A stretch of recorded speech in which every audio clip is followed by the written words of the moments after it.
Assalamualaikum warahmatullahi wabarakatuh. Saya Rudi Rena Sulaiman, mahasiswa semester 2 Fakultas Hukum Universitas Surya Kencana. Tentunya pada kesempatan kali ini saya pun akan melanjutkan pembahasan yang sebelumnya terkait dengan ajaran kesalahan, di mana sebelumnya saya mengkhususkan pembelajaran ataupun mengkhususkan penjelasan terkait dengan ajaran kesalahan, yakni bagian kesengajaan. Di mana ajaran kesalahan terdapat dua bagian ataupun terdapat dua sub materi. Yang pertama adalah kesengajaan atau lulus, dan yang kedua adalah kealpaan atau kulpa.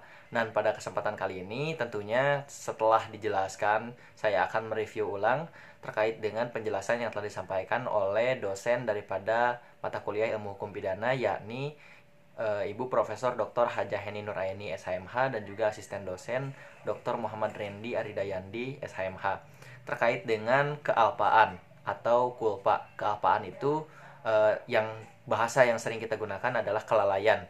Jadi kesalahan itu termuat ataupun terdapat dua hal yang fundamental. Yang pertama adalah kesengajaan, yang kedua adalah kelalaian. Di mana kelalaian ini tentunya adalah sebuah bentuk ketidakhati-hatian seseorang sehingga menimbulkan sebuah kesalahan. Artinya dalam bahasa lain, kesalahan adalah kelalaian yang disadari. Sekali lagi yang harus ditekankan adalah kesalahan itu sama dengan kelalaian yang disadari. Nah, rekan-rekan sekalian, sebetulnya konsepnya pembangunannya sama dengan materi yang sebelumnya terkait dengan kesalahan ataupun kesengajaan. Sama-sama sebuah kesalahan yang menjadi sebab unsur subjektif yang menjadikan seseorang dapat dikenakan melakukan sebuah tindak pidana.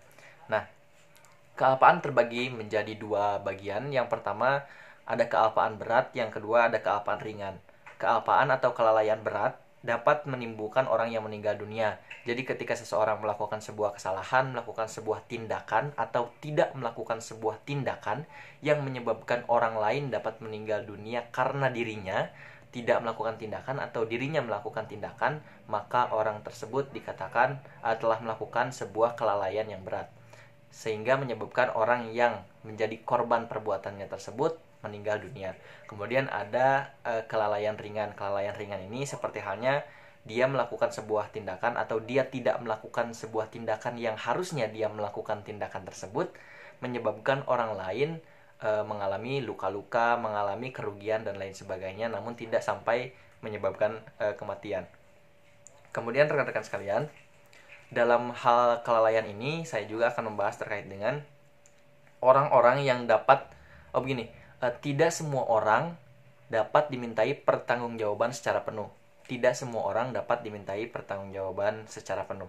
Nah, dalam orang-orang yang dapat dikatakan harus bertanggung jawab, dimintai pertanggungjawabannya baik secara penuh ataupun secara sebagian, itu ditentukan oleh teori deskriptif normatif. Di mana teori deskriptif normatif ini menyatakan hakim yang menentukan tersangka atau terdakwa dapat dimintai pertanggungjawaban melalui penjelasan, dasar hukum, dan bukti-bukti yang jelas. Jadi, orang yang harus melakukan pertanggungjawaban atau orang yang tidak dapat melakukan pertanggungjawaban itu ditentukan melalui teori deskriptif normatif, di mana teori deskriptif normatif ini di dalamnya termuat bahwasannya hakimlah yang menentukan orang mana yang harus dimintai pertanggungjawaban, seberapa jauh orang tersebut harus melakukan pertanggungjawabannya dan lain sebagainya. Nah, adapun bagian-bagian atau pihak-pihak yang tidak dapat bertanggung jawab dalam sebuah tindak pidana secara penuh. Di antaranya, yang pertama, contoh kasusnya adalah kleptomani, di mana orang-orang mengambil sesuatu benda milik orang lain, padahal secara finansial orang tersebut bisa membeli barang itu.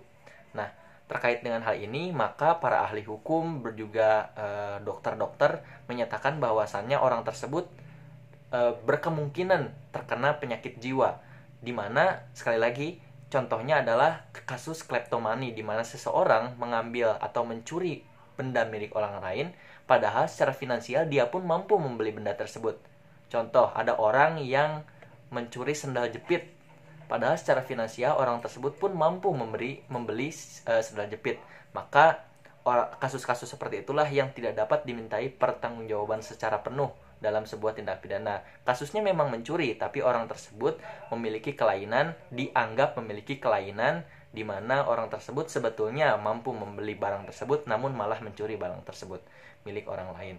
Kemudian yang kedua, contoh kasusnya adalah klaustrofobia, merasa ketakutan di ruangan sempit. Nah, ini lebih ke trauma di mana orang-orang yang memiliki rasa takut di ruangan sempit, seperti orang-orang yang pernah disekap, orang-orang yang pernah diculik dan lain sebagainya, itu pun ketika melakukan sebuah perbuatan, ketika melakukan sebuah tindak pidana, maka itu pun harus ditelusuri lebih mendalam. Jika orang tersebut terkena salah satu penyakit klaustrofobia, maka orang tersebut tidak melakukan pertanggungjawabannya secara penuh. Kemudian yang ketiga ada piromani, yang artinya ingin melakukan pembakaran terhadap suatu benda. Misalkan ada orang yang pernah tabrakan, sehingga orang tersebut merasa trauma sekali dengan yang namanya motor. Ketika orang tersebut melihat motor, maka orang tersebut ingin membakar motor. Nah, itulah salah satu penyakit kelainan jiwa piromani yang menyebabkan seseorang melakukan pembakaran terhadap barang yang ia trauma, maka orang tersebut melakukan pembakaran terhadap barang tersebut, maka perbuatan tindak pidana yang orang itu lakukan tidak dimintai pertanggungjawaban secara utuh karena orang tersebut memiliki kelainan jiwa, dianggap memiliki kelainan jiwa. Kemudian yang terakhir, yang keempat, ada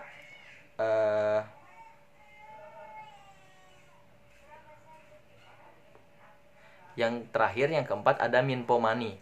Minpomani itu adalah penyakit jiwa laki-laki yang ketika bertemu perempuan selalu ingin berbuat tidak senonoh. Nah, ini pun salah satunya termasuk ataupun dianggap sebagai salah satu kelainan jiwa dari seseorang. Maka kasus-kasus pelecehan seksual di jalanan misalkan dan lain sebagainya itu sebetulnya harus ditelusuri terlebih dahulu, harus dicek dulu kesehatan jiwa orang tersebut.